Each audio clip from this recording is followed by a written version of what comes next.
कृषि कानूनों के खिलाफ किसानों ने गणतंत्र दिवस पर शांतिपूर्ण ट्रैक्टर परेड का वादा किया था, लेकिन किसानों के सारे वादे टूट गए। दिल्ली पुलिस की सुरक्षा के सारे इंतजाम धरे के धरे रह गए। किसानों को साथ देने वाली कांग्रेस इस उपद्रव को भाजपा का प्रायोजित वारदात करार दे रही है, तो वहीं भाजपा भी कांग्रेस पर फायर होने के कहीं भी पीछे नहीं हटती। केंद्र सरकार के 3 कृषि कानून के विरोध में दिल्ली में पिछले 2 महीने से डेरा डाले किसानों ने दिल्ली पुलिस ने 37 शर्तों पर ट्रैक्टर रैली निकालने की परमिशन दी थी, लेकिन गणतंत्र दिवस के परेड के बाद दिल्ली की तस्वीर एकदम बदल गई। ट्रैक्टर रैली के नाम पर देश की राजधानी दिल्ली में वो हुआ जिसकी उम्मीद किसी ने नहीं की थी।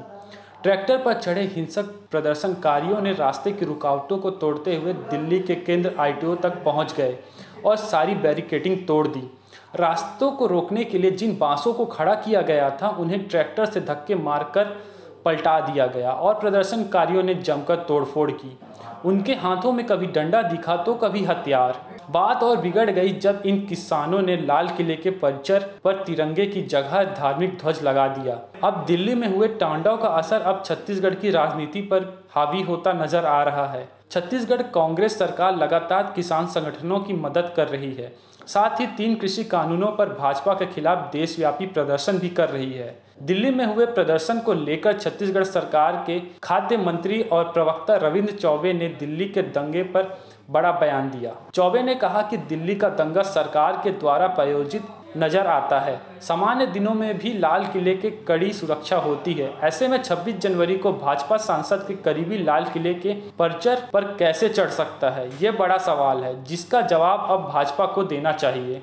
हिंसा जैसी घटना का कोई स्थान नहीं होना चाहिए, तोड़फोड़ का कोई स्थान नहीं होना चाहिए, लेकिन दिल्ली की घटना हमें सरकार के द्वारा प्रायोजित लगता है। लाल किला में सामान्य दिनों में भी कोई आदमी घुस भी नहीं सकता। फिर से मैं कह रहा हूँ, लाल किला इतना सुरक्षित एरिया माना जाता है, सुरक्षा की इतनी चाक चौबंद व्यवस्था होती है जहाँ सामान्य दिनों में कोई परिंदा भी पर नहीं मार सकता। वहाँ भारतीय जनता पार्टी के सांसद का सबसे करीबी व्यक्ति झंडा लेकर के लाल किला के प्राचीर में चढ़ जाए और झंडा फहराए तो ये दूर से दिखाई देता है ये सरकार के द्वारा प्रायोजित घटना है।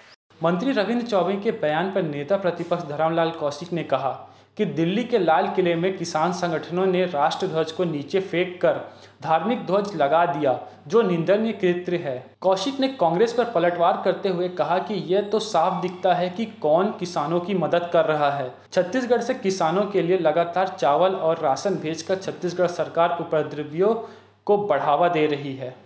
छत्तीसगढ़ की सरकार तो किसी के यहाँ कुछ हो जाए तो बोलेंगे कि भारतीय जनता पार्टी के द्वारा प्रायोजित है। उसके ट्रैक्टर का रैली किसने ले गया, किसने प्रायोजन उसका किया, अनुमति किसने मांगा, किसने उसकी अनुमति दी, और जो लोग वहाँ पर बैठे हुए थे, तो मतलब ये जो सीमा में लोग बैठे हुए किसान और जो बोल रहे हैं, तो ये भारतीय जनता के द्वारा प्रायोजित है कि आप हमारे कानून का विरोध करें।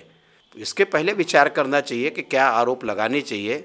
ये तो राहुल गांधी जी ने खुल के कहा था कि समय ऐसा आया है, इसमें चुकना नहीं है, जो भी कर सकते हैं कर ले।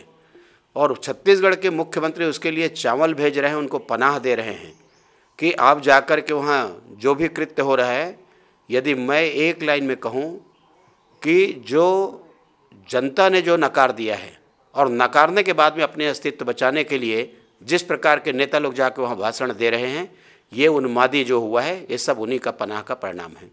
दिल्ली लाल किले और दिल्ली की सड़कों पर हुए जमकर बवाल पर अब राजनीति चरम पर है। ऐसे में अब प्रदर्शनकारी किसानों पर ही सवालिया निशान भी लगने लगे हैं। इधर दिल्ली में हिंसक प्रदर्शनकारियों पर सार्वजनिक संपत्ति को नुकसान पहुंचाना और हथियारों के साथ सरकारी कर्मचारियों पर हमला करना जैसे धारा लगाकर एफआईआर दर्ज कर दिया गया है। कैमरा पर्सन सूर्यकांत गौतम के साथ रोहित मिश्रा की रिपोर्ट।